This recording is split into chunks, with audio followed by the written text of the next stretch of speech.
कृपा चैनल के माध्यम से जीवन का सर्वोत्कृष्ट लाभ सत्संग लाभ प्राप्त कर रहे हैं। आज आपको मेड़ता के राजा जयमल जो मीराबाई के कजन ब्रदर थे और उनकी कथा भक्तमाल से आपको सुनाते हैं, नाबाजी की भक्तमाल से। ये राजा जयमल राजस्थान की मेड़ता रियासत के राजा थे और इनके परदादा राव जोधा ने ही जोधपुर नगर बसाया था।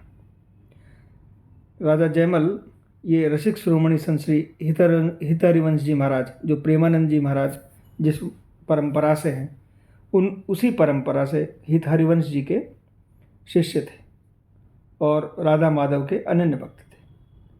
श्री ठाकुर जी की सेवा पूजा में उनका बड़ा भारी अनुराग था।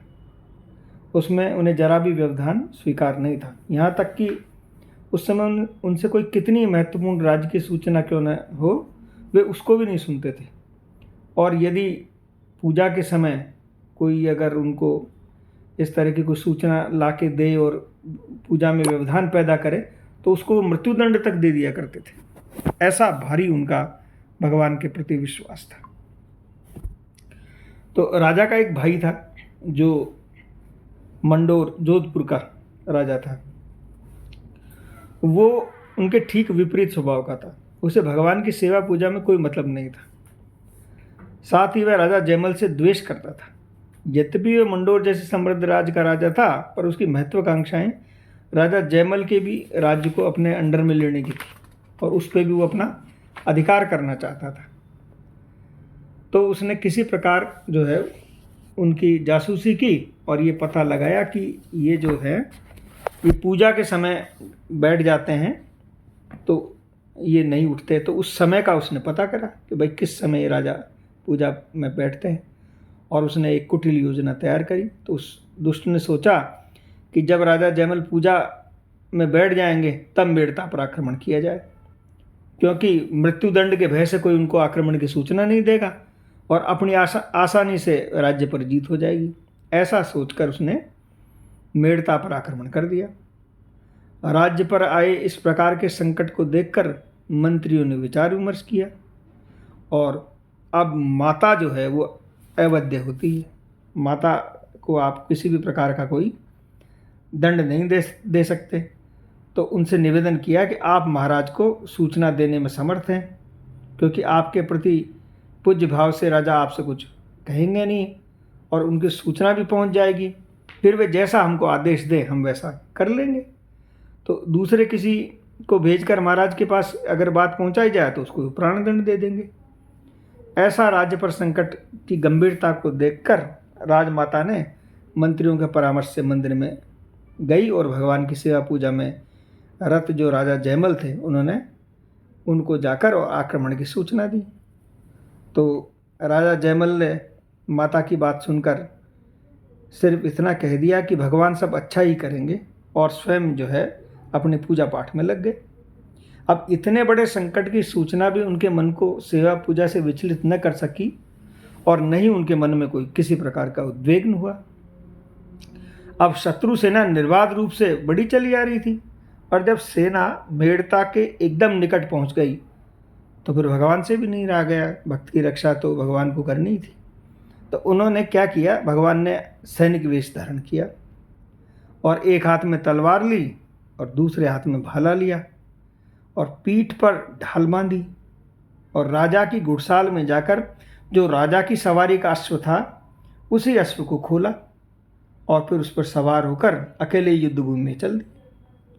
अब सैनिक बने भगवान की तलवार चलाते शत्रु में घुस गए। उस समय उनकी तलवार जो है बिजली की तरह कौंध रही थी और शत्रुओं को सिरविहीन कर रही थी। अब भगवान स्वयं ही जब मारने पर तुले तो किसकी हिम्मत जो भगवान से बच जाए। और भाले एक प्रकार के हाथियों के गंडस्थाल को फाड़कर उन्हें धराशायी कर दे रहा था। अब प्रथम तो शत्रु सेना में उस पर सैनिकों ने घेरने का प्रयास किया शत्रु को। अब शत्रु के नाम पे तो भगवान ही तो थे, एक घोड़े था तो चारों तरफ से उनको घेरने की कोशिश की, पर वायुवेग से दौड़ते अश्व को विद्युत की भांति चमचमाती तलवार के पास आने का उनका किसी का भी साहस नहीं हुआ और थोड़ी देर में युद्ध के मैदान को उन्होंने खाली कर दिया। अब युद्ध में सिर्फ क्या है, शत्रु राजा अकेला रह गया। बाकी बची हुई जो सेना है वो सब भाग खड़ी हुई। अब कौन अपनी मृत्यु को देखे, वो तो देख रहे थे कि तलवार तो दिखती नहीं, इतनी तेजी से तलवार चलती है, और काट काट के सिर मुंडों का उन्होंने तो ढेर कर दिया। अब शत्रु भी का जो है भाई जो है वो है तो भाई। अब ये सोचकर भगवान ने उसका वध नहीं किया और उससे अपनी भुवन मोहिनी छवि के दर्शन करा दिए। अब उस छवि को तेज को देखते ही राजा जो है उसका शत्रुभाव नष्ट हो गया और वो मूर्छित होकर रणभूमि में गिर पड़ा। अब संकट समाप्त हुआ देखकर भगवान रणभूमि से वापस लौट आए और घोड़े को पुनः घुड़साल में बांध दिया। जब राजा ने भगवान की सेवा पूजा कर ली तो उन्हें माता की आक्रमण की सूचना की याद आई। तो फिर उन्होंने राजा का कर्तव्य ध्यान में रखकर शीघ्र ही वो बाहर आए और उन्होंने घोड़ा मंगाया। अब जब घोड़ा आया तो देखा पसीने से लथपथ और मुंह से फैन निकल रहा था। तो राजा ने कहा ये घोड़ा कौन लेके गया। लेकिन खैर जो युद्ध की स्थिति थी तो उन्होंने राजा ने कहा तुरंत दूसरा घोड़ा लाओ। तो दूसरा घोड़ा लाए और घोड़े पर बैठकर जो है राजा युद्ध के मैदान की तरफ गए। तो अब वहाँ जाकर क्या देखा कि आक्रमणकारी जो राजा है उसकी तो सारी सेना घायल पड़ी है और आगे जाने पर देखा कि आक्रमण करने वाला भाई भी घायल पड़ा है। तो उसने राजा जयमल को देखते ही सिर झुकाया और बोला आप जो दंड मुझको देना है मुझे स्वीकार है। तो राजा जयमल ने कहा कि पहले तो ये बताओ भाई कि तुम्हारी सेना का विनाश किसने किया और तुम कैसे घायल हो गए। तो उसने कहा तुम्हारी ओर से एक सांवला सा सिपाही घोड़े पर बैठकर आया था और उसने जो है ये हालत कर दी। अब उसको घेरे क्या, वो तो उसकी तो चमचमाती हुई तलवार ऐसी चल रही थी कि वो तलवार की धार ही नहीं दिखाई दे रही थी और हम तो कोई जिसको देखे वही तलवार काट काट के गिरा रही थी। अब मेरी जो दृष्टि जैसे ही उन पर पड़ी और उनका जो सांवला सलोना रूप देखकर मैं तो मूर्छित होकर नीचे पड़ गया। तो राजा जयमल को जो है अब समझते देर नहीं लगी कि वह सांवला सिपाही कौन था।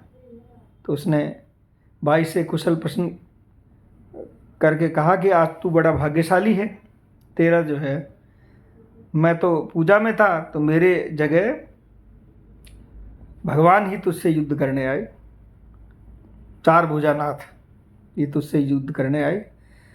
तो वो जो है हतप्रभ रह गया। अब भाई को मन ही मन में बहुत पश्चाताप हुआ कि मैंने अपने संत भाई को इस प्रकार का द्रोह किया और उनसे बार बार जो है उन्होंने क्षमा मांगी और फिर बाद में वो स्वयं भी भगवत भक्त हो गए।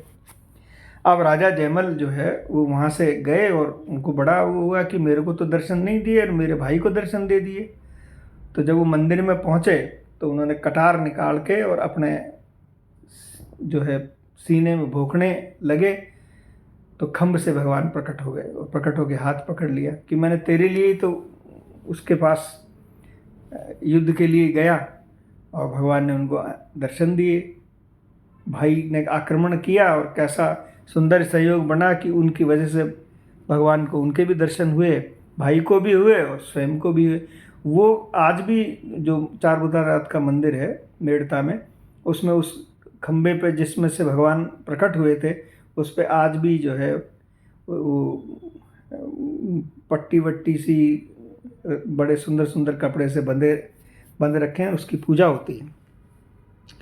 तो ऐसा भगवान ने उनको इस तरह से जयमल जी को भी दर्शन दिया।